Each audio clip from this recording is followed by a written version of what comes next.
여러분 안녕하십니까? 정관용입니다. 미국 정부가 한국산 세탁기 그리고 태양광 제품에 대해서 세이프가드를 발동하면서 관련 업체들의 비상이 걸렸죠. 자, 트럼프 정부는 왜 이런 카드를 빼들었는지, 우리는 어떻게 대응해야 할지 무역협회 통상지원단의 재현정 박사를 연결합니다. 박사님 안녕하세요. 네, 안녕하세요. 세이프가드, 이게 긴급 수입 제한 조치죠? 네. 어떤 제도입니까? 일단 수입국 입장에서 말씀을 드리면 예. 어떠한 이유에서든지 한 어떤 특정 품목의 수입이 갑자기 증가를 했을 때 그 증가한 수입이 국내 산업에 피해를 줄 경우에 그런 수입에 대해서 관세라든지 쿼터라든지 그런 방식을 통해서 수입을 제한된 기간 동안 규제하는 그런 조치입니다. 예. 그러니까 미국 입장에서 보면 최근에 한국산 세탁기가 급증했다, 수입이, 이렇게 보는 거군요. 예, 맞습니다. 실제로 급증했나요? 저희가 그 부분에 대해서는 좀 문제를 제기를 했습니다만, 네. 수치상으로 사실은 이 급증한 기간을 또 어떻게 선정하냐에 따라 조금 달라질 수 있고요. 예. 아무래도 이제 미국 쪽에서는 자국에 유리하게 좀 해석을 한 측면이 좀 있습니다. 그래서 이게 발동이 되면 지금 현재 관세는 몇 퍼센트인데 몇 퍼센트로 올라가는 겁니까? 일단 세탁기랑 태양광 제품은 관세가 굉장히 미미하고요. 예. 세탁기도 조금 관세가 남아 있습니다만 아주 낮은 관세율입니다. 아주 낮다면 어느 정도? 1%도 되지 않습니다. 1%도 안 돼요? 예. 근데 지금 사실 세이프가드 조치 결정된 거를 보면, 저희가 보통 태양광 같은 경우는 모듈 형태로 수출을 많이 하는데, 이 모듈에 대해서는 쿼터도 주지 않고 바로 굉장히 높은 30%의 관세율을 부과하는 걸로 결정이 됐고요. 그다음에 세탁기 같은 경우는 120만 대 쿼터를 주지만 그 쿼터 물량 자체도 20%의 고관세를 부과를 하고, 이 쿼터가 넘는 물량에 대해서는 50%의 관세를 부과하는 걸로 결정이 됐습니다. 그럼 지금 1%도 안 되던 관세, 사실상 관세가 없다가 아주 조금 팔아도 20%는 내야 되는 거네요? 예, 그래서 관세 부담이 굉장히 커지게 되는 거죠. 이렇게 되면 우리 국내 기업의 피해 규모는 어느 정도일 거로 예상이 됩니까? 일단은 저희 피해 규모를 이렇게 산정하는 건 쉬운 일은 아니고요. 게다가 특히나 LG나 삼성은 또 저희가 또 미국에 국내에 지금 생산을 하기 위해서 투자를 했기 때문에 이런 부분까지 감안한다면 사실 이렇게 피해를 정확히 말할 수는 없고요. 게다가 저는 이렇게 우리가 스스로 우리 기업에 대한 피해를 여기가 언론상에 좀 얘기를 한다든지 스스로 그걸 산정해서 말하는 건 좀 부적절하다고 생각을 합니다. 미국 현지에 삼성 공장이나 LG 공장이 있어서 거기서 세탁기 생산하면 그러면 관세가 안 먹히는 거죠? 예, 현지에서 생산하면 그렇습니다. 그러니까 지금 그 트럼프 정부는 미국 내 투자해서 미국에 공장 지어라, 이렇게 압박하는 거 아닙니까? 세이프가드 조치를 하면서 결과론적으로는 그렇게 됐죠. 그리고 트럼프 대통령은 사실은 그 선거 때부터 자국 산업을 보호하고 특히나 또 투자 유치해서 일자리를 창출하겠다라는 말을 했기 때문에 이 두 가지를 다 취할 수 있는 그런 조치였던 것 같습니다. 그런데 이번에 그 세이프가드 조치에 대해서 미국 내에서도 반대가 많았었다고 하는데 반대에도 불구하고 트럼프 정부가 이렇게 강행하는 이유는 뭡니까? 일단 태양광 쪽에서 반대가 많았습니다. 이 태양광이라는 거는 이제 소재인데요. 이것을 사용하는 이제 수요 산업이 굉장히 많은 거죠. 게다가 지금 미국 내에 이제 공급량이 사실은 많지 않기 때문에 수입을 해야 되는 실정이고요. 근데 이런 거에 관세를 내게 되면 사실 수요 산업은 비용이 굉장히 증가를 합니다. 그래서 거세게 반발을 했는데도 불구하고 사실 트럼프 대통령이 작년부터 계속해서 수입 규제, 보호무역 조치를 강화를 해왔고요. 어떻게 보면은 딱 1주년 되는 이 시점에 태양광이라든지 세탁기에 우리가 이렇게 강력한 조치를 해서 우리 산업을 보호하겠다라는 거를 좀 청명하는 그런 걸로 좀 생각을 했던 것 같고요. 특히나 이제 사실 미국이라는 데는 그 시스템이 좀 로비가 굉장히 강한 나라죠. 그렇죠. 그러다 보니까 미국 기업의 로비가 좀 상당히 작용한 것 같습니다. 그리고 또 결과적으로는 삼성, LG 세탁기의 그 미국 내 판매 가격이 올라갈 수밖에 없잖아요. 관세를 부과하게 되면 사실은 그렇죠. 그렇게 될 그럼 수밖에 미국 없습니다. 소비자들도 싫어하는 거 아닐까요? 예, 그러니까 사실은 미국 소비자가 가장 피해를 입는데도 불구하고 네. 이제 산업보호 쪽으로 간 건데요. 네. 가장 큰 문제는 이 소비자들이 저희를 좀 도와주면 좋은데 소비자들은 한 목소리를 내는 데는 굉장히 제약이 따릅니다. 그렇죠. 예. 그러니까 그러다 보니까 저희가 이제 소비자의 어떤 목소리를 활용하는 데는 좀 알겠습니다. 아무래도 힘들지 않았나. 예. 그나저나 미국이 우리 이렇게 하겠다 그러면 그냥 되는 겁니까? 우리는 어떻게 맞대응할 방법이 없어요? 일단 뭐 정부에서도 발표했습니다만 세이프가드 조치를 취하는 국가는 이 피해를 입게 되는 국가들과 협의를 좀 거쳐야 됩니다. 예. 이게 WTO 협정상 의무 사항이고요. 예. 아마 우리 정부도 요청을 할 것으로 봅니다. 양자 협의를 요청한다 그러네요. 예. 예. 근데 아마 세탁기 같은 경우는 양자가 될 수밖에 없고요. 해당 기업이 이제 우리나라밖에 없기 때문에. 예. 하지만 태양광 같은 경우는 중국 뭐 다른 나라들이 있어서 사실 아하. 이런 협의에서도 공조가 가능할 것 같고요. 예. 양자 간에 하는 건 사실 미국이 워낙 강한 국가고 큰 시장을 가지고 있기 때문에 저희 혼자 대응하는 것보다는 사실은 다른 나라와 좀 공조를 하는 방안이 좋을 것 같습니다. 그런 예를 들어서 양자 협의를 했다. 그런데 우리는 이거 좀 부당하다라고 해도 미국이 계속 뭐 이건 정당하다 그러면 그냥 되는 겁니까?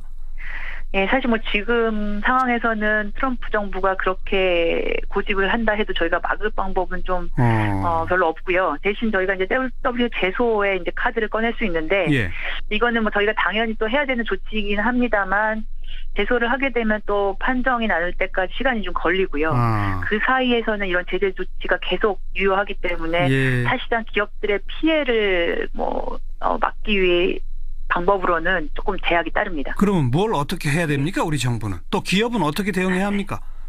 이게 수익 규제는 사실은 걸리지 않는 게 최선입니다. 일단 걸리면 정부도 그렇고 기업 차원에서도 굉장히 어려움을 겪을 수밖에 없고요. 네. 일단 정부 차원에서는 뭐 미국 정부와 또 얘기를 하고 WTO 제소라든지 이런 부분을 분명히 챙겨야 될 거고요. 예. 기업에서는 뭐 이미 사실 저희 LG 삼성은 현지 투자를 선택을 했습니다. 네. 아마 어렵게 결정을 했겠고요. 이제 그쪽의 공장이 빨리 가동이 돼서 좀 정상화되면 좋을 것 같고요. 태양광 같은 경우는 아무래도 뭐 미국의 지금 의존도는 높지만 미국 이외의 다른 시장을 좀 찾는 시장을 다변화하는 노력이 필요할 것 같습니다. 네. 그나저나 반도체나 뭐 이런 쪽으로 더 확대될까요? 다른 품목으로까지? 어떻게 예상하십니까?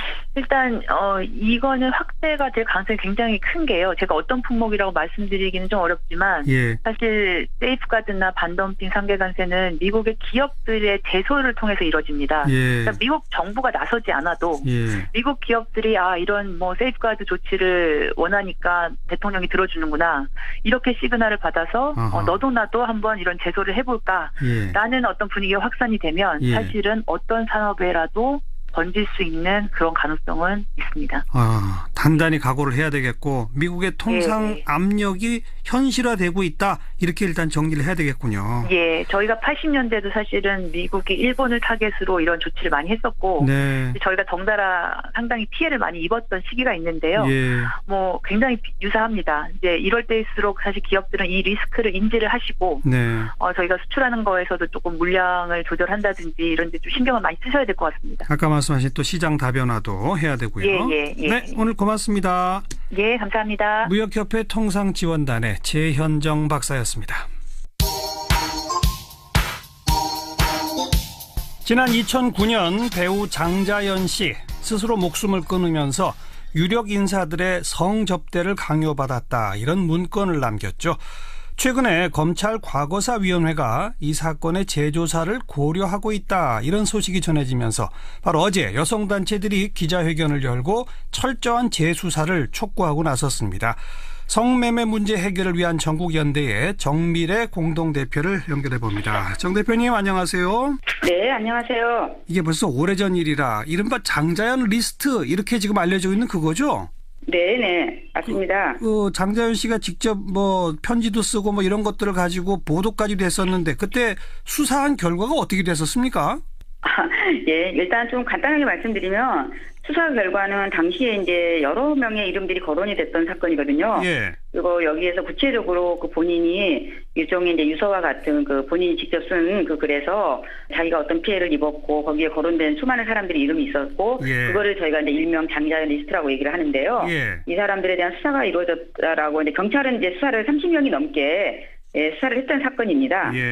그런데 이제 결과가 이제 보통 우리가 이제 그 수사 결과가 어떻게 나느냐가 굉장히 중요한데. 그러니까요. 사실은 처음에 이제 이게 어떤 한 여성 연예인의 죽음으로만 생각을 했다가 결국은 그 리스트, 일명 장자연 리스트가 나오면서 이 죽음에 대한 의문이 제기되고 여기에 관련자들에 대해서 철저하게 수사를 해서 관련자를 처벌해야 된다라고 하는 요구를 많이 했던 거였거든요. 네네. 그래서 경찰이 뒤늦게 이제 이 수사 과정에 이제 그 리스트를 보고 또 수사 과정에 들어갔었는데 그야말로 이제 한마디로 말씀드리면 이제 결과가 너무나 보잘것없는 결과가 났던 거죠. 어떤 결과입니까?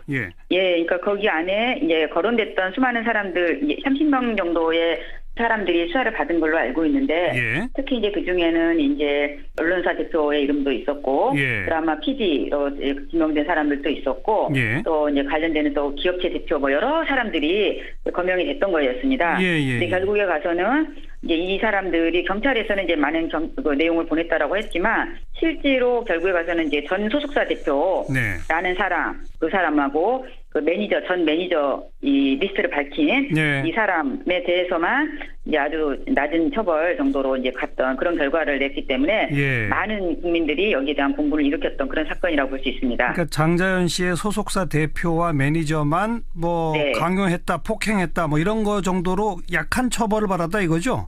그러니까 특히 그 김모 씨 같은 경우는 폭행죄만 인정이 됐습니다. 강요나 이런 것도 아니고요. 강요도 인정이 안 되고. 장자연 씨를 이제 이렇게 좀 피트병으로 때렸다 뭐 이렇게 했었을 때 그 폭행죄만 인정이 돼가지고 그것도 징역 4월에 집행유예 1년 정도 이렇게 됐고요. 그 전 매니저 이제 이 장자연 리스트를 세상에 공개하는 그 사람은 오히려 또 그 소속사 대표를 명예훼손했다 하는 걸로 또 오히려 기소가 됐었습니다.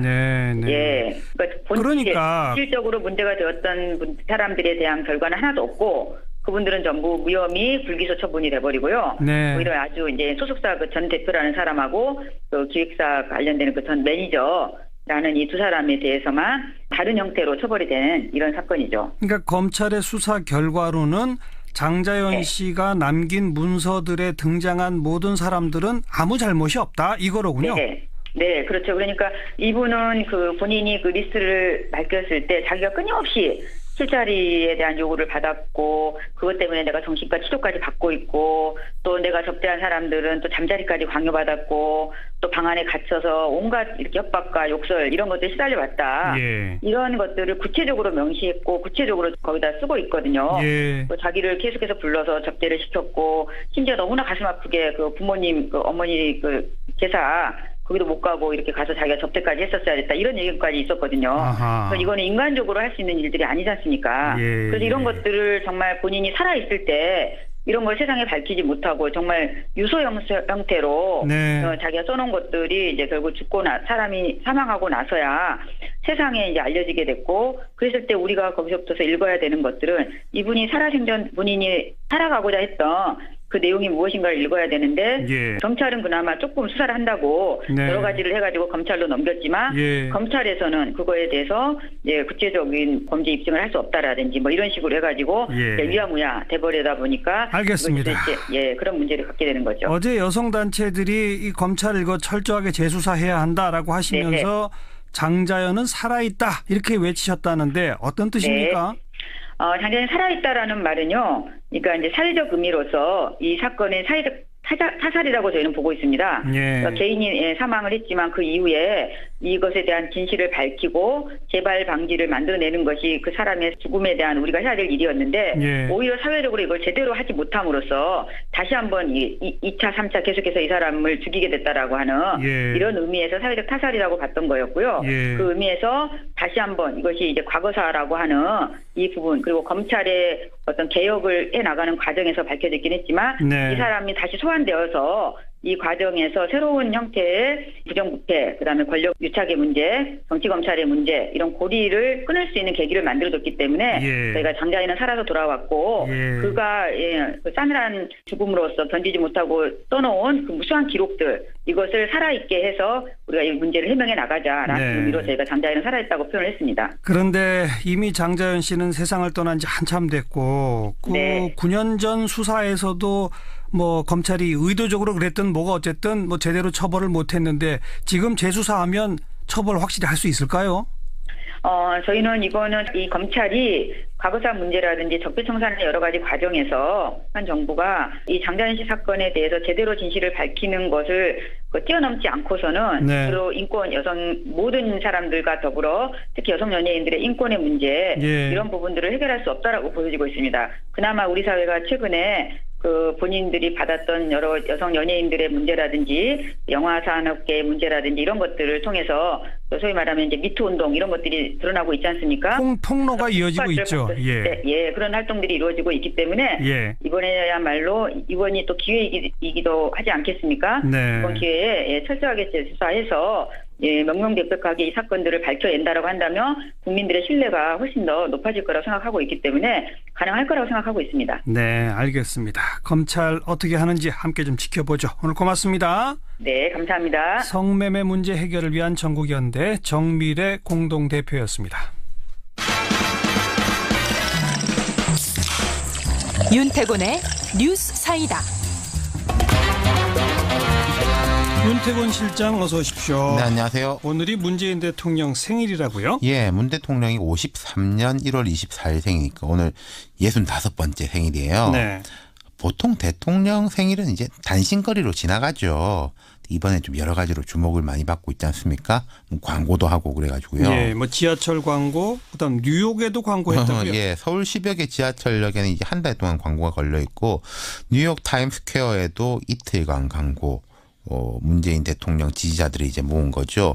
서울 지하철 광고주는 열대과일 애호가 모임이라는 사람들인데 왜 하필 아마 이게 열대과일이에요? 이게 모였으니까 일단 이름을 붙여야 되니까 광고주 이름이 필요하지 않습니까? 그냥 임의로 이제 한 것 같아요. 근데 이제 자기들은 문재인 대통령 지지하는 평범한 여성들의 모임이다. 그러니까 우리가 십시일반 돈을 모아가지고 했다라는 거죠. 네. 미국 광고도 문 대통령 여성 지지자들이 모금을 통해 마련했다고 합니다. 네. 이게 참 익숙하지 않은 풍경이긴 하죠. 그렇죠. 이 대통령이 열성적 지지를 받는다. 그리고 이 광고에 대해 가지고 평이 약간 엇갈리긴 하지만은 막 완전히 이렇게 거부감이 강한 것 같진 않아요. 그런 것은 이제 뭐 그 자체는 이제 좋은 일인 것 같은데 이제 하여튼 처음 보는 현상들이죠. 네.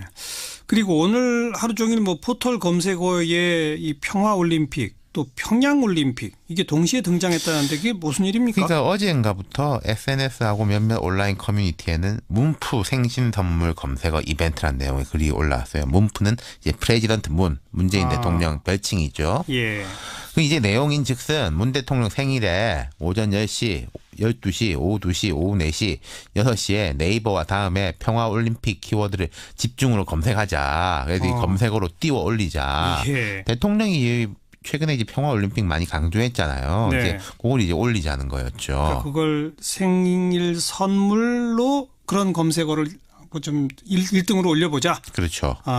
그 실제로 평화올림픽이 1등에 한때 검색어 올랐고. 1위에 올랐고. 근데 평양올림픽은 또 왜 올랐어요? 그건 못마땅한 사람들이 있는 거 아니겠습니까? 또 반대되는 분들이. 그렇죠. 그러니까 이게 대항막격으로 무슨 평화올림픽이냐 평양올림픽이지 우리가 이런 거나 해보자. 이건 말하자면 급조된 거겠죠. 근데 이게 또 이제 막 올라가가지고 평양올림픽이 나란히 1, 2위를 기록하더라고요. 그러니까 이게 반감도 좀 있다는 방증이겠죠. 그러네요. 근데 오후에 들어가가지고는요. 이 키워드들이 순식간에 정리가 됐습니다. 왜요? 정현 선수가 오후 2시에 호주 오픈 테니스 4강 진출했잖아요. 테니스. 네. 그러니까 순식간에 이제 정현 선수 관련 키워드들이 뒤덮었죠. 그러니까 앞에 두 개는 뭐 제가 이제 조작이란 표현은 안 쓰겠습니다만은 말하자면 이제 이벤트식으로 만들어진 거잖아요. 그렇죠. 검색이라는 건 사람들이 나 궁금한 걸 찾아보려고 하는데 검색이니까 이게 본질적인 목표하고 떨어진 건데 이게 이제 본질적인 검색어가 나타나니까 이게 사라진 거죠. 그러니까 인위적으로 하는 거는 오래 못 간다. 그렇죠. 그런 걸 보여주는 거군요. 아무튼 광고도 그렇고 뭐 생일 선물로 검색어 올리자 이것도 그렇고 참 독특한 풍경이네요. 그러니까 이제 문 대통령이 강고한 지지층을 이제 가지고 있는데 대통령 지지나 생일 축하 표현하는 자체를 가지고 뭐라고 할 일은 아니겠죠. 뭐 국정원이 댓글 단 것도 아니고요. 하지만 이제 뉴욕 광고 영상 같은 경우에는 문구가 대한민국의 대통령이 돼주셔서 감사합니다. 저는 개인적으로 이런 건 좀 과하지 않은가. 우리가 뭐 애인한테는 태어나 주셔서 감사합니다. 이런 말을 쓰지만은 그런 느낌이 들었습니다. 근데 이런 광고 등에 대해서도 자유한국당은 강하게 비판하죠. 공식 논평이나 이런 게 나온 건 아니고 장제원 의원이 수석 대변인이잖아요.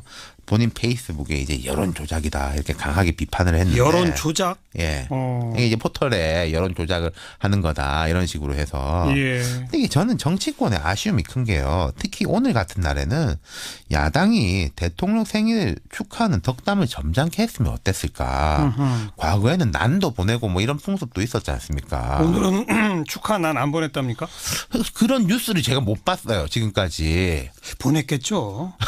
모르겠습니다만. 의례적으로라도 보내지 않았을까요? 그러니까 각을 세울 땐 세우더라도 이런 의례적으로라도 축하할 일은 축하하고 그런 미덕 같은 게 사라지고 있는 거 아닌가. 너무 각박해진다는 거죠. 오늘 장 대변인 같은 경우에도 먼저 문 대통령 생신 축하드린다. 그런데 이게 지지자들이 너무 과하게 하면 오히려 대통령한테 누가 되는 거 아니냐 이런 식으로 지적했으면은 그게 더 울림이 크지 않았겠습니까? 그리고 또 뭔가 이게 조작이란 단어를 쓰려면 이게 조직적이고 공적 기구가 개입했을 때 그럴 때 사용 가능한 얘기 아닌가요? 그렇죠. 그러니까 이게 자발적 지지자들의 행동까지 조작이라고 말할 수 있을까요? 그러니까 이게 미약이 확장되는 건데 예를 들어 뭐 문재인 대통령 지지자들이 어디 뉴스에다가 불리한 뉴스에 있으면 좌표를 찍는다고 하죠. 인터넷 주소를 해서 우리 여기 가가지고 이제 좀 우호적인 댓글을 달자 이런 것이 인위적인 거는 맞는데 그러니까 말씀하신 대로 아까 또 제가 언급한 뭐 국정원 댓글 이런 거하고는 다르지 않습니까? 그거 좀 차이를 둬서 이건 세심하게 구별할 필요가 있죠. 공적 기구가 개입되고 심지어 거기에 정부의 예산이 사용되고 이런 것과 자발적 지지자들이 뭐 예를 들어 반대로 자유한국당을 지지하시는 분들이 평양올림픽 우리도 올립시다 해서 하셨잖아요. 그러니까요. 그럼 그건 이것도 되고 저것도 되는 거 아닐까요? 그렇죠. 근데 이게 모르겠습니다. 저도 이게 워낙 새로 나타난 현상이라 가지고 경계가 애매하고 구별이 잘 안 되는 게 있는데 이럴 때는 조금 맞춰가는 수밖에 없는 것 같아요. 현상을 맞춰서 보고 변화에 대해서 적응은 하되 또 과한 것은 좀 이제 자제하는 그런 게 이제 같이 가야 되지 않겠습니까? 네, 여기까지 수고하셨어요. 감사합니다. 윤태권 실장이었습니다. 1월 20일 서울 용산의 이 남일당 막루 5명의 철거민, 1명의 경찰관 목숨을 잃은 사건 여러분 기억하시죠? 자, 그런데 여기서 살아남은 5명의 철거민들이 공동정범으로 감옥에 갔습니다. 그 5명의 이야기를 그린 다큐멘터리 영화 공동정범 내일 개봉이 되는데요. 김일란 감독, 이혁상 감독 두 분이 함께 만드셨어요. 그래서 오늘 스튜디오에 직접 초대했습니다. 김일란, 이혁상 감독 어서 오십시오. 네, 안녕하세요. 그 용산 참사 관련해서는 몇 년 전에 두 개의 문이라는 영화가 있었죠. 네네. 김일란 감독하고 또 다른 분이 만드시지 않았나요? 네, 맞습니다. 그 두 개의 문하고 이번 공동정범하고는 어떤 차이가 있는 겁니까? 공동 연출이 달라졌는데요. 그때는 김일란, 홍지유.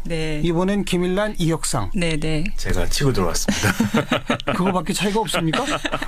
어떤 차이가 있습니까? 아무래도 두 개의 문 같은 경우에는 당시에 그 재판에 이제 증인으로 참석했었던 경찰 특공대들의 증언이라던가 재판 기록, 뉴스라던가 이런 것들을 통해서 용산 참사 당시의 상황을 재구성하는 데 초점을 맞추면서 이제 재판이라고 하는 것을 관객분들이 간접적으로 체험을 하시면서 이 판결 자체를 다시 한번 합리적으로 생각해 주시면 어떨까 뭐 이런 부분에 초점을 맞추었다면요. 이번에 공동정범 같은 경우에는 그때 당시에 막루에 올라가셨던 농성 철거민들이 출소를 한 이후에 이제 어떤 삶을 살고 계시나에 좀 초점을 맞춰서 이제 제작을 했고요. 조금 더 사건에 주목하기보다는 사람에 좀 주목해서. 두 개의 문은 용산 참사의 진실은 무엇인가? 그렇죠.에 대한 질문이라면 사실 요 5분은 피해자이면서 가해자가 된 분들이죠. 네, 맞습니다. 몇 년 형을 다 받으셨죠? 대략 한 4년에서 5년형을 받으시고 2013년 1월 31일에 특별 사면을 받고 출소하셨습니다. 2013년 1월이면 그래도 꼬박 한 3, 4년 사신 거네요. 그죠? 4년 정도. 네. 그렇죠? 네. 그 5분 중에 한 분은 직접 그 현장에서 아버님을 잃지 않았나요? 네, 맞습니다. 그 5 주인공 중에 그 이충현 씨 같은 경우에는 용산 4구역 이제 철거민 대책위원장이기도 했었고요. 네. 그러니까 전체 막루 농성의 책임자였죠. 그리고 그분의 아버님이신 이상림 씨 같은 경우에도 당시 연세가 71살. 네, 네. 꽤 나이가 많으셨던 이제 노인분이셨는데 같이 막루에 이제 올라가셨다가 이제 탈출을 하지 못하고 이제 사망을 하셨는데요. 네. 네, 이제 이충현 씨 같은 경우에는 그래서 유가족이기도 하고 막루에서 살아남은 생존자이기도 한 분이셔서 그분의 이제 이야기를 초점을 맞춰서 이제 진행을 하게 됐던 거죠. 그런데 법률상은 아버지를 죽게 만든 가해자가 된 거네요. 네, 네, 그렇습니다. 나머지 4분은 어떤 분들입니까? 나머지 4분은 다른 지역의 철거민이셨어요. 예, 연대 투쟁하러 오신 분들. 그렇죠. 네, 바로 네. 연대를 위해서 용산으로 모두 모이셨던 건데 사실 그날 막루 농성이 어떤 식으로 진행될지도 잘 모르시는 분들도 계시고 상황이 어떻게 돌아갈지 전혀 알지 못한 채로 막루에 오르셨던 상황에서 지원하러 왔다가 그렇죠. 이런 참사가 일어나게 돼서 정말 그야말로 소용돌이처럼 휘말려 들어가시게 된 거죠. 그 5명이 공동 정범이다. 네, 네네. 그렇습니다. 이 공동 정범이 뭐예요, 정범? 그러니까 어떤 범행을 할 때 이게 공모 관계에서 같이 범행을 했던 사람들인데 좀 더 뭐 주체적이었던 뭐 주범이 있고 거기에 조금 보조적인 역할을 하는 이제 보조범 같은 그런 약간 이렇게 갈리는 게 아니라 주범과 종범이 아니라 모두 다 주범이라는 정범이라는 의미에서 5명이 똑같이 주도했다 이런 뜻이군요. 그렇죠. 네네. 근데 되게 재미있는 거는 사실 공동정범이라는 말이 좀 어렵잖아요. 저희도 이제 그 말이 도대체 무슨 말이지 이렇게 이해하기 좀 어려웠었는데요. 작년 이제 그 국정농단의 주범이었던 이제 최순실 전 박근혜 전 대통령과의 관계 자체가 공동정범인 거죠. 그렇게 이해하니까 금방 이해가 되네. 네네. 그래서 어쨌든 둘의 관계 자체가 이해관계가 있고 뭐 이익을 공유하는 사이고 경제 공동체로서 한 거랑 비슷한 거죠. 그러면 이 5분이 최순실 박근혜와 같은 관계든가요? 그려보니까 어때요? 그렇게 말하기가 진짜 어려워서 이 부분에 있어서 좀 문제가 있다. 기소 자체가 과잉 기소되었다라고 좀 저희가 좀 생각을 하게 된 결정적 이유가 있었는데요. 뭡니까? 그러니까 화재가 났고 그리고 그 화재로 인해서 철거민 5분과 경찰관 1분이 돌아가셨잖아요. 그렇죠. 근데 이 화재의 원인이라고 하는 것은 국가수에서도 원인을 알 수가 없다라고 분명히 밝혔는데 검찰에서는 화재의 원인을 철거민들이 당시에 갖고 있었던 화염병이다라고 단정을 지었던 게 하나가 있고요. 더불어서 공동정범으로 기소가 되려면 이분들이 경찰관 1분을 죽이려고 공모를 해서 불을 내서 경찰관 1분이 돌아가셨다. 이거 자체가 성립이 되어야 하는 건데 공모를 이제 경찰관 1분을 죽여야겠다라고 공모를 할 리도 없을 뿐더러 화재 자체도 원인을 알 수 없는 화재였기 때문에 사실 기소했을 때 공동정범으로 기소하는 자체가 무리한 기소였다라고 약간 법리적 해석에 문제가 있었다라고 당시에도 이제 법조인 분들이 성명을 내거나 하셨던 걸 로 기억합니다. 이 다큐멘터리에서도 왜 이 5명이 공동정범이냐라고 묻는 그런 질문들이 나오겠군요. 네, 그렇죠. 그리고 이 5분이 2013년 1월에 출소하면서부터 그분들의 모습을 따라다니며 찍었다면서요. 네, 그렇습니다. 그랬더니 이 5분들이 또 서로 막 싸우더라면서요. 사실 공동 정범인데 왜 싸웁니까? 그게 아마 그 용산 네, 계셨던 철거민 분들과 단순히 정말 도와주고 싶은 마음에 연대 오셨던 철거민들 사이였던 말하자면은 좀 약간 인지상정의 어떤 그런 문제이지 않을까도 싶어요. 어떻게 보면 정말 성심을 다해서 연대투쟁이라는 형태로 도와주시러 갔던 거였는데 그런 사고를 당했고 정말 그 뒤로는 어떻게 보면 용산의 철거민 분들은 그래도 용산에 사셨기 때문에 좀 주목을 받았지만 다른 지역에서 연대 오셨던 분들은 저분들이 과연 어떤 배경 에서 이렇게 오시게 되는 건지 그리고 저분들이 어떤 트라우마를 겪고 있는지 사실 세간에 관심이 전혀 없었거든요. 그런 어떤 좀 소외감 이런 것들이 결국 인간관계에서도 어떤 갈등을 일으키지 않았나라는 생각에 저희가 이제 그 당시 정권적 시각에서 보면 그분들은 외부 불순 세력들이거든요.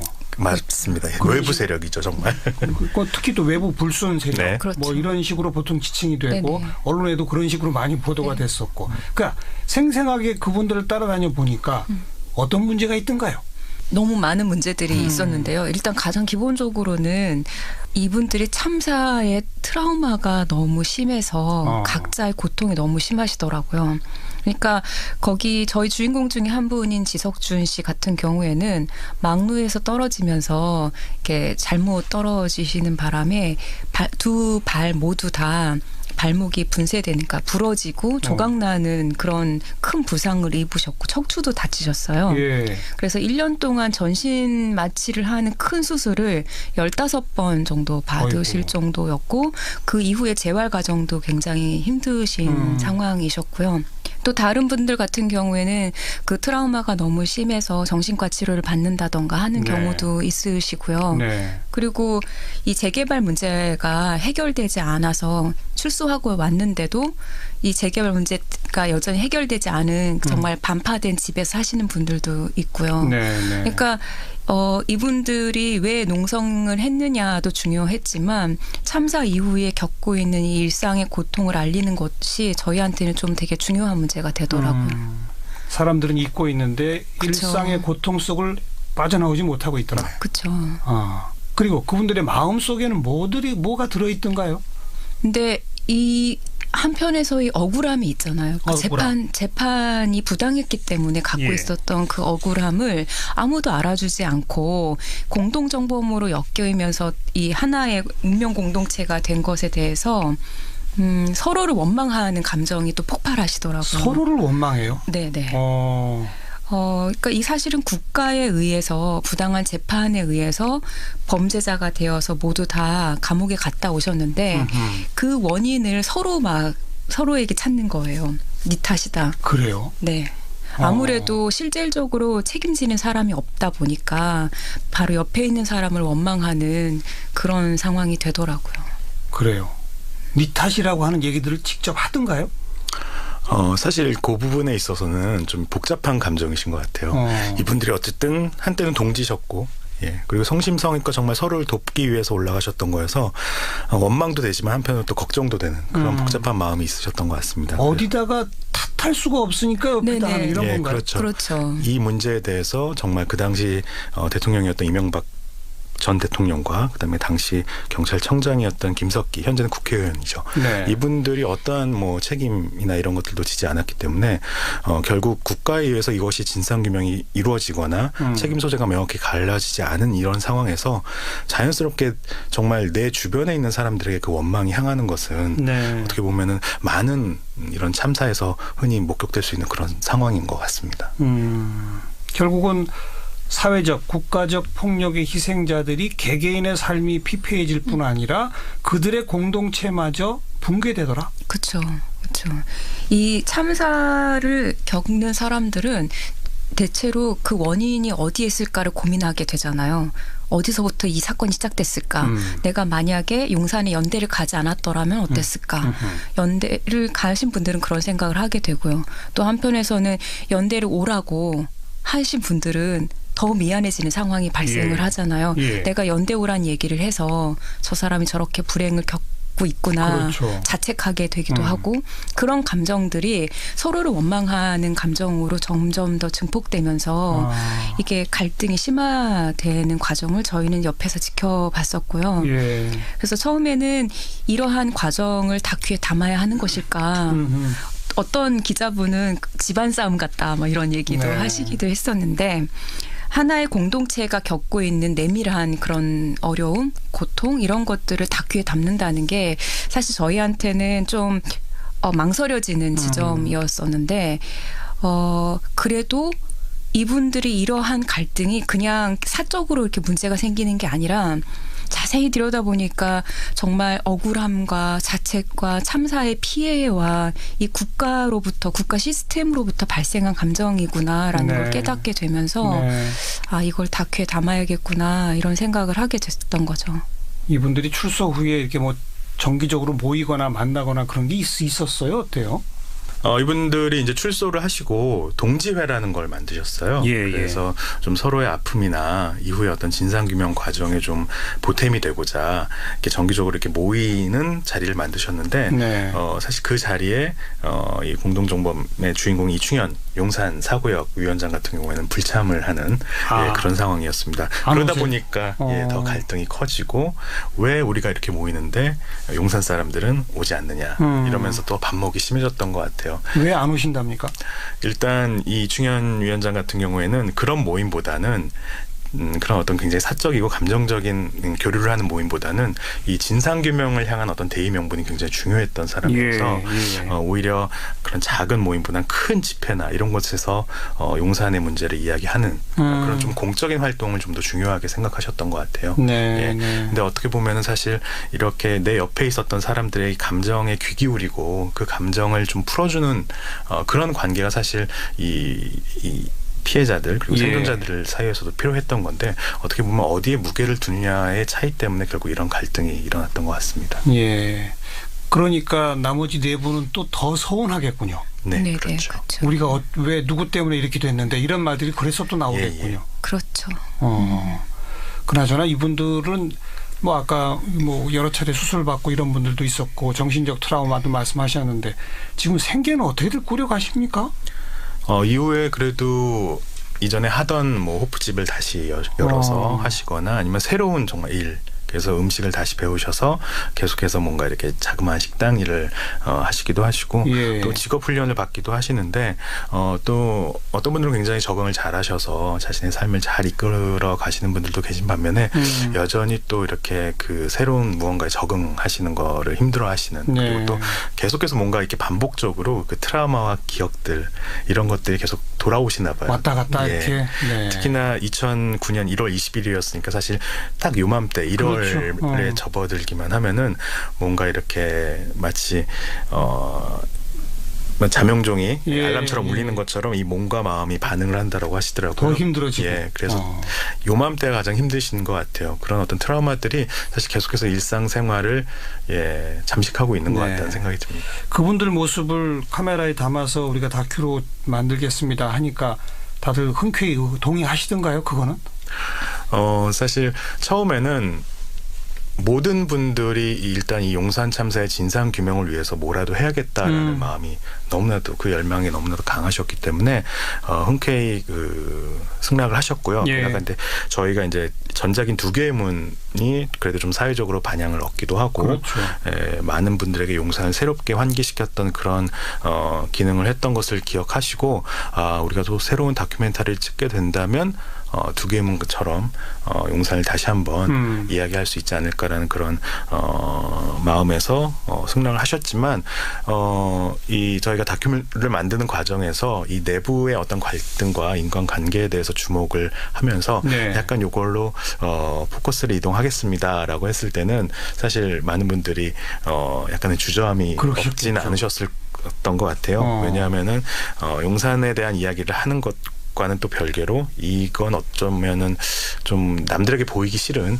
부끄러운 우리들의 관계라는 생각에 그러셨지만 어쨌든 그런 것들을 함께 이야기하고 공개적으로 많은 사람들과 함께 고민하고 토론하면서 이 용산 문제가 다시 이야기가 될 수 있겠다라고 한다면 마음먹을 수 있겠다. 결정할 수 있겠다라고 이렇게 말씀을 하셔서 결국 이렇게 완성이 됐던 것 같습니다. 내일 개봉이죠? 네. 완성본을 이분들한테 보여드렸나요? 네. 뭐라고 하시던가요? 처음에 이제 공개되기 전에 외부에 공개되기 전에 봤을 때는 저희 감독들 너무 수고했다고 칭찬 말씀해 주시면서 서로의 상처가 저렇게까지 깊은지 몰랐다. 뭐 알고는 있었지만 막상 직접 보고 듣고 하니 너무 마음이 아프다. 이런 말씀을 다 각자 해주셨고요. 특히나 이제 이충현 위원장 같은 경우에는 부끄럽고 민망하고 죄스러워서 얼굴을 들기가 힘듭니다. 이런 말을 하기도 했었어요. 근데 며칠 전에 그 용산 구주기 때 20일 날 또 다 같이 보셨는데 이번에는 조금 그때보다는 가볍게 보시면서 우리가 살아있으니까 이런 영화도 또 같이 보고 뭐 좀 즐겁다 이런 말씀도 해주시기도 했어요. 네. 이제 두 분 감독님들이 한마디씩 만들면서 이런 얘기를 하고 싶었다. 관객들은 이걸 봐줬으면 좋겠다. 저는 꼭 이걸 봐주셨으면 좋겠다까지는 아니고요. 많이 봐주셨으면 좋겠습니다. 네, 네. 근데 처음에는 개봉을 할 때 그렇게 큰 기대는 없었는데요. 왜냐하면 다들 아시겠지만 저희가 완성됐을 시점에는 박근혜 정권이었었고 사실 좀 암울했고 이 이야기가 과연 세상에 닿을 수 있을까? 우리가 하고자 하는 이야기들이 잘 들릴 수 있을까? 뭐 이런 생각이 들어서 사실 큰 기대는 없었어요. 완성된 건 꽤 오래전이군요. 네, 2016년 가을이었었거든요. 근데 지난 촛불을 지나고 그 촛불을 모였던 사람들의 그 열망으로 정권 교체를 이루고 정권 교체뿐만 아니라 우리가 바라는 사회가 어떤 사회인지 어떤 나라를 만들고 싶은지에 대해서 이야기를 나누는 기회들이 있었고 네. 광장에 모였던 사람들은 아마도 이제 희망을 갖고 이 정권을 바라보고 있을 거라고 생각이 되는데 그에 어울리게 또 어쨌든 새로운 바람이 일고 있고요. 그리고 얼마 전에도 경찰들의 인권 침해 관련한 사건들을 재조사하겠다, 진상조사하겠다라고 그렇죠. 발표도 하셨고 거기에 이제 용산 참사도 이제 속해 있다 보니까요. 네. 희망이라는 게 좀 생기고 관객분들이 끊임없이 지켜봐 주시고 또 용산 참사 진상규명이 될 수 있도록 관심을 가져주면 진짜 가능할 수도 있을까? 네, 네. 뭐 이런 생각을 하게 되면서 예. 조금은 기대와 설레임을 갖고 있습니다. 시사회나 이렇게 영화제에서 이 영화를 보시고 나서 그럼 공동정범의 다음 편 3탄은 언제 나오냐 이런 말씀을 하시는 관객분들이 좀 있으셨어요. 그건 아마도 이 영화를 통해서도 진상규명이 제대로 이루어지지 않았다라고 생각하셨기 때문에 그런 말씀을 해주신 것 같았는데요. 저는 만약 공동정범의 속편이 나온다면은 그거는 영화관이 아니라 현실 속에서 나왔으면 좋겠다라고 생각합니다. 진상규명이 이루어지고 또 이 저희 주인공분들 이 참사의 어떤 피해자, 희생자분들의 트라우마가 그래도 조금은 사라질 수 있는 그런 어떤 변화를 이끌어내서 해피엔딩이 됐으면 좋겠습니다. 이 피해자이면서 가해자가 된 공동정범들 그분들의 생생한 아픔 우리가 함께 공감할 수 있다면 뭔가 진상규명의 희망 꽃 피울 수 있지 않을까 이런 말씀으로 듣고요. 많은 분들이 이 영화에 관심 갖고 좀 지켜봐 주셨으면 좋겠네요. 개봉관은 많이 잡으셨어요? 열심히 잡고 있고 점점 늘어날 것으로 기대하고 있습니다. 네, 공동정범 만드신 김일란, 이혁상 두 감독을 만났습니다. 고맙습니다. 네, 감사합니다.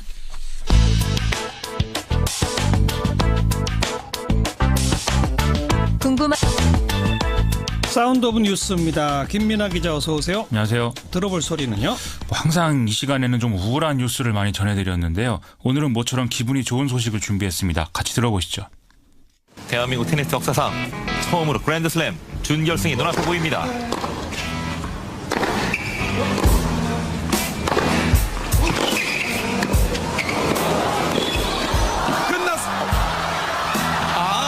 끝나지 않았네요. 이 패싱을 건져내고 있는 샌드그랜. 첫 번째 매치 포인트부터 무려 11분째 향하고 있습니다.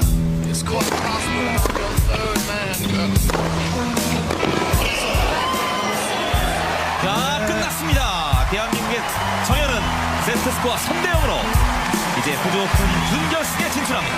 18벌려 활용하고 있는 대한민국의 정현입니다. I think it's hard to what I have to do in ceremony, something like that. And 마지막 게임 포틸러브에서 세레모니를 생각하고 있었군요. 정말 감사드리고 아직 시합 안 끝난 거 아니까 계속 응원해 주세요. 금요일에 뵐게요. 감사합니다. 네, 대단합니다. 우리 정현 선수, 그죠? 그렇습니다. 한국 테니스 사상 최초로 메이저 대회 4강에 진출해서 많은 사람들이 흥분의 도가니인데요. 제 주위에 있는 사람들이 이제 테니스 붐이 올 것이다. 더 오르기 전에 빨리 라켓을 사야 된다. 이런 얘기를 할 정도입니다. 예. 하여튼 오늘 우리 시간으로 오전 11시 호주 멜번에서 열린 2018 호주 오픈 남자 단식 8강전에서 정현 선수가 미국의 테니스 샌드그랜을 상대로 3대0 완승을 거뒀는데요. 이 테니스 샌드그랜은 이름도 테니스인데 철자는 그 테니스가 아니라고는 하는데요. 예. 어쨌든 이 선수도 그동안 좀 무명의 서름이 있었는데 작년부터 갑자기 기세가 막 올라 있었거든요. 그런데 우리 정현 선수가 꺾었습니다. 네, 이제 4강전 예상 상대는 누굽니까? 이제 그 16강에서 세계 1위 조박 노코비치를 이기면서부터 우리 정현 선수가 그때부터 돌풍인데 다음엔 이제 로저 페더러와 토마스 베르디유 이 경기의 승자가 정현 선수의 상대가 됩니다. 예. 정현 선수에게 누가 상대였으면 좋겠느냐 이렇게 물어봤더니 50대 50이다 이렇게 답을 했다고 하네요. 로저 페더러가 진짜 무서운 선수 아니에요? 그렇죠. 제가 기억하기로 한 10년 전에 노박 조코비치가 그때도 황제라고 불리던 로저 페더러를 이겨서 이변이다 이렇게 얘기를 했는데요. 그 로저 페더러가 지금도 세계 2위고 아직도 황제거든요. 네. 이 선수 세계 4대 메이저 대회에서 총 19차례나 우승을 했고 2004년부터 2008년까지는 역대 최장 랭킹 1위 기록을 세울 정도였습니다. 또 이 정현 선수랑 경기를 할 때 조코비치는 뭐 컨디션이 좀 안 좋았다 이렇게 얘기를 했는데 페더러는 지금 또 그렇지도 않은 상황이거든요. 물론 체코의 토마스 베르디우도 지금 무시할 수 없는 상대인데 이 세계 21호 페더러보다는 좀 부담감이 덜하지만 이번 대회가 또 특히 이변이 많다고 하니까 끝까지 긴장을 놓지 못하는 그런 상황이 될 것 같습니다. 네. 금요일 날이 4강전이죠? 그렇습니다. 또 이겼으면 좋겠네요. 그랬으면 좋겠습니다. 다음 뉴스는요? 위안부 합의에 대한 우리 정부 입장 때문에 안 올 것으로 예상이 됐던 아베 신조 일본 총리가 평창 동계올림픽 개회식에 참석을 한다 이렇게 밝혔다고 합니다. 청와대는 이에 대해서 환영 입장을 밝히면서 양국이 미래지향적 관계 발전을 이루도록 긴밀히 협력하겠다 이렇게 얘기를 하고 있습니다. 뭐 안 올 분위기였는데 갑자기 오겠다. 이유가 뭘까요? 표면적으로는 크게 세 가지 이유를 얘기하고 있는데요. 첫 번째는 2020년에 도쿄올림픽을 주최하는 입장이기 때문에 좀 좋은 쪽으로 문제를 풀겠다 이런 얘기인 것 같고요.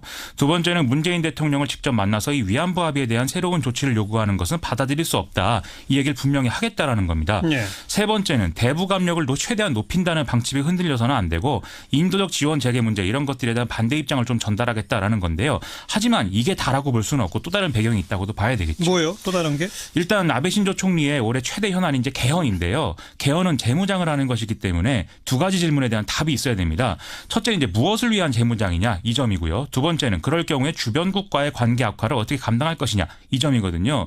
근데 아베 신조 총리의 첫 번째 질문에는 이제 미일 관계와 북핵 문제 여기에 대응해야 되기 때문에 재무장이 불가피하다 이 얘기를 하고 있는 것이고요. 두 번째 질문에는 한국 그리고 중국과의 어떤 관계 개선에 나서겠다 이 얘기를 또 하고 있는 거죠. 그래서 시진핑 주석의 지금 방위를 추진하고 있기도 하고요. 예. 또 위안부 합의 논란에도 불구하고 평창에 오겠다 이렇게 얘기를 하고 있는 것입니다. 그런데 정작 그 개헌을 바라는 우익 세력들은 아베 신조 총리의 평창 오는 것 자체를 달가워하지 않는 거 아닌가요?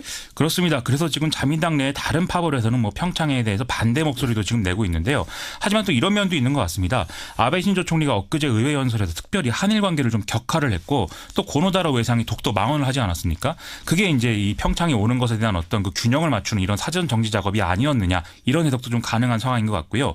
또 지금 마이크 펜스 미국 부통령이 평창에 오는데 와서 북한의 어떤 선전전에 맞불을 놓겠다 이런 얘기를 하고 있는 상황이죠. 그래서 아마 아베 신조 총리가 이 옆에 좀 찰싹 붙어서 이렇게 같이 북한의 압력을 행사하는 그림을 만들어서 이런 내부의 어떤 우익들의 반발이라든가 이런 것에 대응하는 그런 그림이 될 것 같습니다. 그러면 우리 입장에서는 지금 아베 신조 총리가 오는 문제가 좀 미묘해질 수도 있는 그런 상황인 겁니다. 근데 뭐 남의 축제에 와가지고 문재인 대통령을 만나서 자기 할 말만 하겠다. 이건 아마 자국 일본 언론을 상대로 한 인터뷰이기 때문에 그런 얘기를 한 거겠죠. 아마 그런 측면이 클 것 같습니다. 세게 표현한 걸 겁니다. 예. 다음 뉴스요. 김명수 대법원장이 사법부 블랙리스트 의혹 추가 조사에 대한 입장문을 언론에 배포를 했는데요. 입장문이 두 가지 버전인데 대국민용과 내부용 이렇게 있습니다. 대국민용 입장문에서는 사법부에 대한 국민의 신뢰에 큰 상처를 준 것에 대해 대법원장으로서 사과한다 이렇게 써 있는데요. 이게 이제 사실상 대국민 사과를 한 것으로 이제 볼 수가 있는 내용이죠. 예. 또 내부용 입장문에는 우리가 이제 쇄신이 필요하다 이런 좀 이 언급을 하면서 국민의 신뢰를 찾아오자 이렇게 얘기를 하고 있습니다. 그래서 구체적으로 어떤 조치를 어떻게 하겠다는 것은 아직은 좀 기다려달라는 거죠. 그렇습니다. 그런데 이제 대략적인 얼개 정도는 이제 언급을 하고 있는데요. 일단 후속 조치를 위한 기구를 조속히 구성을 하고 인적 쇄신을 하겠다 이렇게 밝히고 있는데요. 그래서 앞으로 좀 이것과 관련해서는 여러 가지 논란이 불거질 가능성이 큰 것 같습니다. 또 문제가 지금 되고 있는 법원 행정처에 대해서는 또 대외 업무 전면 재검토 등의 좀 조직 개편을 진행을 할 것이고 또 법원 행정처의 상금 판사 규모는 축소하겠다 이런 내용이 또 담겨 있는데요. 중장기적으로는 법관의 독립을 보장할 수 있는 중립적 기구의 설치를 검토하겠다 이런 내용도 밝히고 있습니다. 또 곧 출범할 예정인 국민과 함께하는 사법발전위를 통해서 국민 의견을 반영한 사법개혁을 추진하겠다 이런 내용도 입장문에 밝혀져 있습니다. 네, 이게 또 고발된 것들이 있어서 검찰도 움직이고 있잖아요. 그렇습니다. 현재 시민단체가 양승태 전 대법원장 등을 고발한 사건이 있고 또 자유한국당이 블랙리스트 추가조사위를 고발한 사건 이게 두 가지가 있는 상황인데 일단 이 관련 사건들을 한 곳으로 모으자는 차원에서 사건 재배당을 했다. 검찰이 이렇게 밝히고 있고요. 또 이번 법관 사찰 의혹에 대해서도 내사에 착수한다 이렇게 얘기는 하고 있는데 이제 당장 본격적으로 수사에 착수한다 이런 것들은 좀 부담스러운 상황인 것 같고 향후 진행 추이를 좀 지켜보겠다 이런 분위기가 좀 강한 것 같습니다. 네, 검찰도 그렇고 법원도 그렇고 앞으로 진행 추이를 우리가 더 잘 봐야 됩니다. 맞습니다. 다음 뉴스요. 어제 전해드린 대로 다스 이상은 회장의 아들인 이동영 씨가 검찰에 피의자 신분으로 출석했는데요. 일단 혐의는 다스 비자금과 관련된 것입니다. 다스 자금이 이동영 씨가 최대 주주인 IM이라는 업체로 흘러들어간 정황이 있다라는 건데 앞서서 더불어민주당 박범계 의원은 이상은 회장이 이동영 씨가 실질적 사주인 협력사를 설립해서 그 계좌로 9억 원을 입금하도록 했고 또 이동영 씨도 용역업체에서 3년간 7,200여만 원 리베이트를 받은 사실이 있다. 이렇게 폭로한 바 있어서 아마 이것과 관련한 조사가 진행될 것으로 이제 예상이 됩니다. 그 이동영 씨한테 기자들이 다스가 누구 거냐고 물었다면서요? 그렇습니다. 뭐 자기 아버지가 월급 사장에 불과하다 이렇게 발언한 녹취록도 있고 해서 뭐 안 물어볼 수가 없는 상황이었는데요. 하지만 이동영 씨는 아니다. 다스 실소유주는 이상은 회장이다. 이런 답변으로 일관을 했습니다. 뭐 사실 이동영 씨 입장에서는 자기 아버지가 다스 실소유주인 게 더 나을 것도 같고요. 다만 이제 이명박 전 대통령의 아들인 이시영 씨가 뭐 고속 승진을 하면서 이동영 씨가 밀려났다 이런 얘기도 있었고 또 이동영 씨가 오히려 다스 경영권 승계에 관심을 갖고 있다. 뭐 이런 얘기가 시중에 나돈다고도 하니까요. 검찰이 이런 사정을 이용하는 좀 수사기법을 동원해서 뭔가 좀 지금까지와는 나오지 않은 그런 얘기들을 좀 이끌어내지 않겠느냐 이런 기대가 좀 있는 것도 사실인 것 같습니다. 그리고 이상득 전 의원은 뭐 병원에 갔다면서요? 그렇습니다. 원래 이제 오늘 검찰에 불렀는데 애초에는 건강도 안 좋고 준비도 안 됐다 이런 이유로 불출석하고 그래서 내일 모레 26일에 다시 출석하겠다 이런 얘기가 지금 오갔었거든요. 예. 그런데 오늘 오후에 지인과 식사를 하다가 갑자기 쓰러져서 서울대병원에 입원을 했다고 하는데 뭐 위급하거나 이런 상황은 아니라고 하지만 좀 당분간 검찰에 나올 수 있는 거냐 이게 좀 의문이 된 상황인 것 같습니다.